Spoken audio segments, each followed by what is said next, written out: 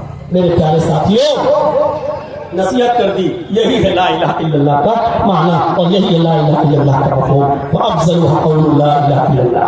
بہت کچھ بولا جا سکتا ہے لا الہ الا اللہ پر، آئیے ذرا دوسرے جملے پر آتے ہیں۔ یہ سب سے افضل چاک بتا دی، سب سے افضل برا شعبہ۔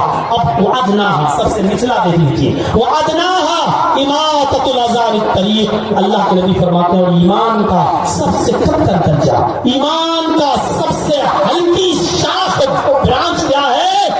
راستے سے تکلیف دہ چیز کو ہٹا دینا، راستے سے تکلیف دہ چیز کو دور کر دینا۔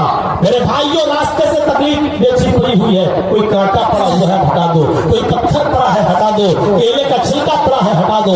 آپ بہت اچھی اسپیڈ میں گاڑی چلا رہے ہیں، لیکن آپ کی نظر اگر پڑ گئی بیچ سڑک پر کوئی تکلیف دہ چیز پڑی ہوئی ہے، آپ گاڑی روک لیجیے، اس کو ہٹا دیجیے، کیونکہ آپ تو گزر جائیں گے، لیکن کوئی بوڑھا اس کے اوپر پیر رکھ دیا تو پھسل جائے گا، کوئی بچہ اگر اس پتھر سے ٹکرا گیا تو چوٹ لگے گی۔ غور کرو، مانوتا اور انسانیت کی ایسی مثال کس مذہب میں ملے گی؟ کوئی شک نہیں کہ وہاں سے ہندو گزر رہے ہیں، کہ سکھ گزر رہے ہیں، کہ عیسائی گزر رہے ہیں یا مسلمان، نہیں، راستے میں تکلیف دہ چیز پڑی ہوئی ہے تو اس کو ہٹا دو۔ یہ بھی ایمان کا ایک حصہ ہے اور ایمان کا ایک شعبہ ہے، ایمان کی ایک برانچ ہے۔ یاد رکھیے گا، جس طرح راستے سے تکلیف دہ چیز کو ہٹا دینا ثواب ہے، اسی طریقے سے جان بوجھ کر راستے میں تکلیف دہ چیز کو ڈالنا یہ گناہ ہے۔ ہم نے کیلا کھایا، چھلکا پھینک دیا، 20 سڑک پہ چلا گیا۔ ہم نے کوئی پھل کھایا، اس میں کانٹے لگے ہیں، کانٹے اٹھا کے ہم نے پھینک دیا۔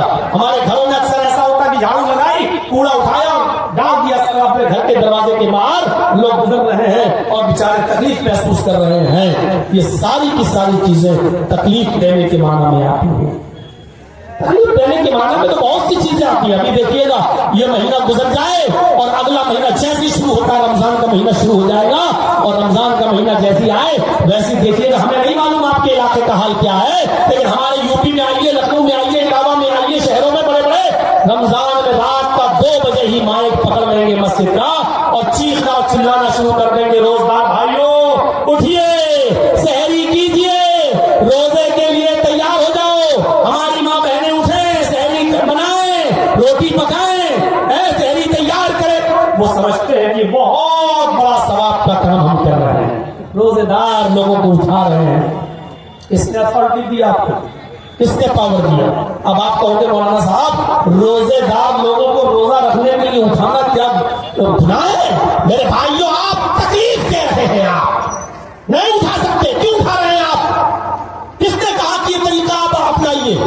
ارے جس کو روزہ رکھنا ہے، آج کل گھڑیاں ہیں، موبائل ہے الارم والا، اس کو معلوم ہے، آج کل آپ تمام سافٹ ویئر آتے ہیں، آپ اس میں لوڈ کر لیں، دیکھ لیں کہ کب سحری کا ٹائم ختم ہو رہا ہے۔ آپ اپنے حساب سے اٹھیے، سحری کیجیے، اور آپ جو ہے خود اپنا طریقہ اپنائیے، کسی کے محتاج مت رہیے، کیونکہ آپ کو روزہ رکھنا ہے۔ کچھ ایسے لوگ بھی ہیں شریعت نے جن کو روزے کی رخصت دی ہے، آپ کون ہوتے ہیں ان کی نیند میں ڈسٹرب کرنے کے لیے؟